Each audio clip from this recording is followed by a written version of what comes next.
সকালে ব্রেকফাস্টে ননদকে দেবো ঠিক করেছিলাম দুধ আর কর্নফ্লেক্স। সেই মতো দুধটাকে জাল দিতে গিয়ে দেখি পুরো দুধটা কেটে গেছে। তারপরে ছানাটা আমি ছেঁকে আলাদা করে রেখে দিলাম যাতে অন্য কোনো কিছুতে ইউজ করে দেওয়া যায়। দুপুরবেলা খাওয়ার পরে এই আমের টকটা খেতে কিন্তু আমার দারুণ লাগে।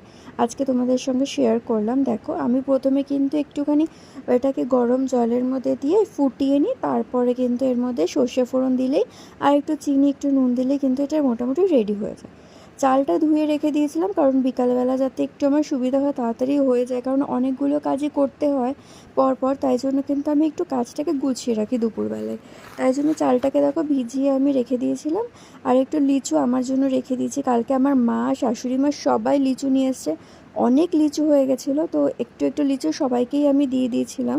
আর আমি নিজের জন্য এইটা নিয়ে খেতে বসে পড়েছিলাম। তারপরে বিকালবেলা আজকে টিফিনে হয়েছিল আলু ভাজা দিয়ে মুড়ি মাখা, আর কিন্তু চা বানিয়েছিলাম। একটু আলু ভাজার মধ্যে আমি কালো জিরা দিতে পছন্দই করি, তোমরা জানো, আগেও ভিডিওতে দেখেছো। তো এটা দিয়ে কিন্তু আমি রেডি করে নিয়েছি, দেখো।